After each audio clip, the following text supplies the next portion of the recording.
Jin thinks she should run, but looking at the size of the monster, she realizes that's impossible, so she has to make another decision. At that moment, the girl notices that all she is left is to hope for a miracle, so she takes out her bow and draws 3 arrows from her quiver to try to arm herself. Despite all the difficulties, she decides to fight back. The 3-star ranked primal titan begins to prepare a monstrous breath.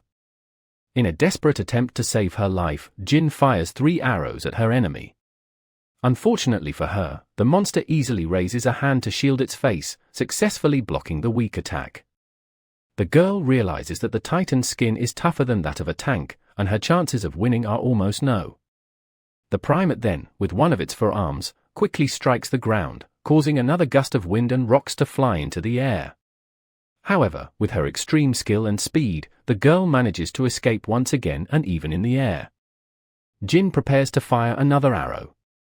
Jin thinks that no matter how many arrows she shoots, it's impossible to pierce the monster, but she has no other choice, so 3 more of her arrows fly towards the beast. But this time, the projectiles are propelled by wind. Even though they only superficially pierce the titan's body, the monster remains unfazed, maintaining its terrifying expression. Looking at the beast, the girl thinks to herself that she didn't need to kill it with her attacks, and it didn't need to dodge or block them.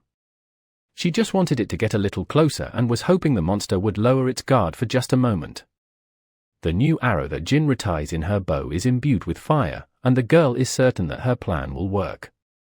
As she lands on the ground, she channels more magic into her arrow, as she is a warrior of a class that imbues magic into the tips of arrows. Finally, determined and confident that she will survive, the woman prepares to teach the beast a lesson. With a powerful bow attack, Jin uses her flame bombardier skill, firing an arrow that tears through the ground.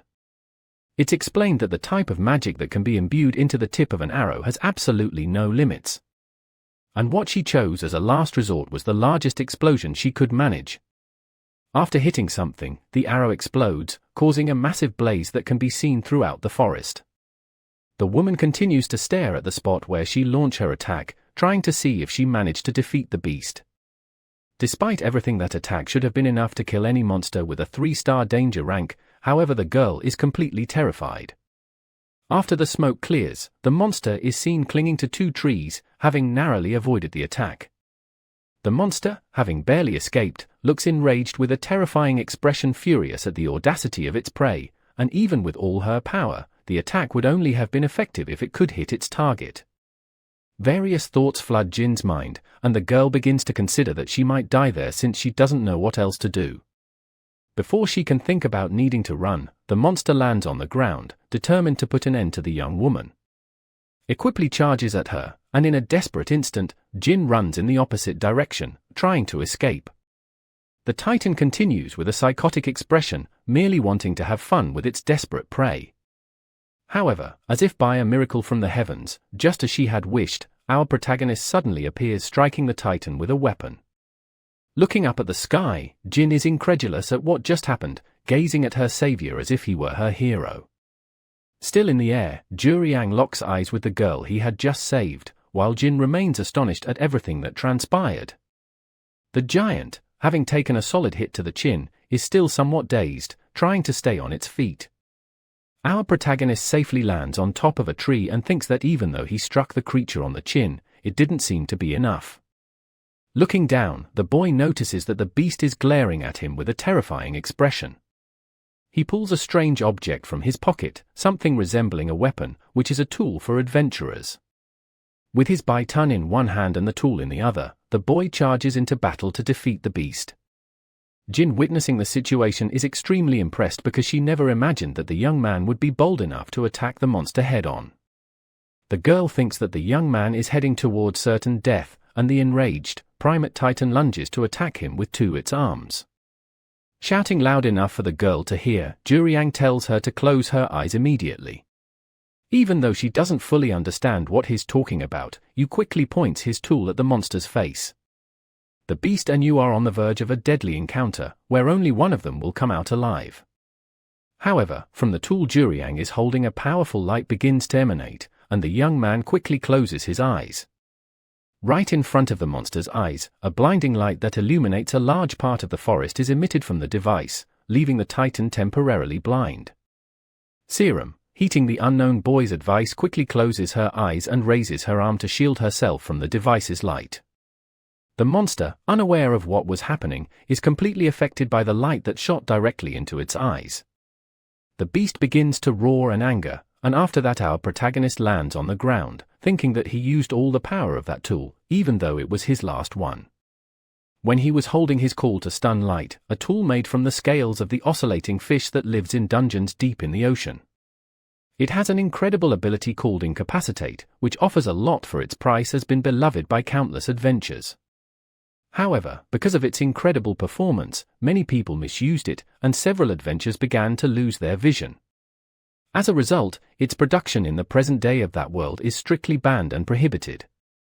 Even with her eyes closed due to the tool's incredible reach, Serum, not being accustomed to it, begins to open her eyes slowly, passing by her with his baton.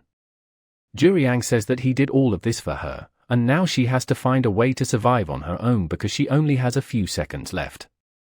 Our protagonist thinks that no matter what happens in the dungeon, as long as he doesn't do anything for the adventure, he probably won't be reported. The boy remembers the moment when his boss said that, frankly, smugglers are like cockroaches to adventurers.